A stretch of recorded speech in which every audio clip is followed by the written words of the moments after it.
love ang 26th birthday celebration ni Barbie Fortesa dahil sa mga sorpresa ng fans at ng kanyang maging sino ka man leading man na si David Licauco. At may mga bumati pa nga via LED billboard. Makichika kay Lars Santiago.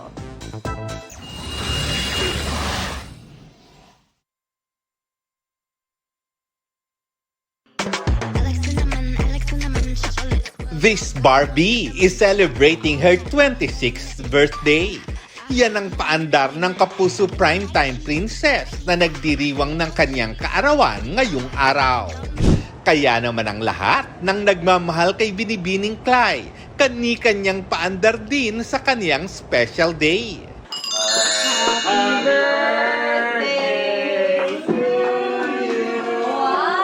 Kabilang dyan ang other half ng Team Barda na si David Licauco.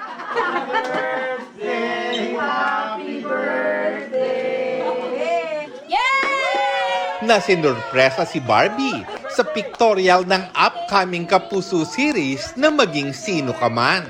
Kung noong nagdaang taon sa birthday ni Barbie sa set, ordinaryong magkatrabaho pa lang ang turingan nila ni David. Ngayon daw ay ibang-iba na.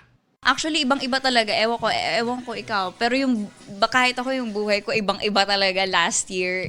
In a good way, in the best way. Kaya ang dami ko talagang pinagpapasalamat. And now that I share these blessings with David is such a treat for me. Nung mga time na yun, di pa niya ako trip.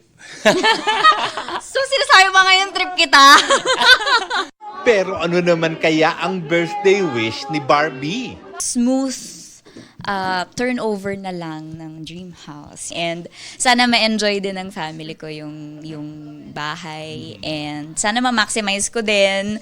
Sana ma-enjoy ko rin yung time ko doon. Kahit si David, excited daw para kay Barbie. Lalo't nakita na raw niya ang itsura ng bahay na ipinagawa nito. So picture. Yeah, sa pictures. Pinapakita niya sa akin yung mga pictures ng house niya. And, super excited for her. Sa blessing ba, invited si David? Oo, ikaw na rin magbayad. Grabe ko naman. Cater Oo naman, actually excited talaga ako. Gusto ko mag-invite talaga ng mga tao kasi pinaghirapan ko talaga siya. So I'm super proud of it. So gusto ko talaga maraming makakita. Lars Santiago, updated sa showbiz happening. Good news mga kapuso! Maaari niyong mapanood ang 24 oras at iba pa naming mga newscast sa aming YouTube channel. I-click lang ang subscribe button na lalabas sa screen. Sa mga kapuso abroad, maaari niyo kaming masubaybayan sa GMA Pinoy TV at sa www.gmanews.tv.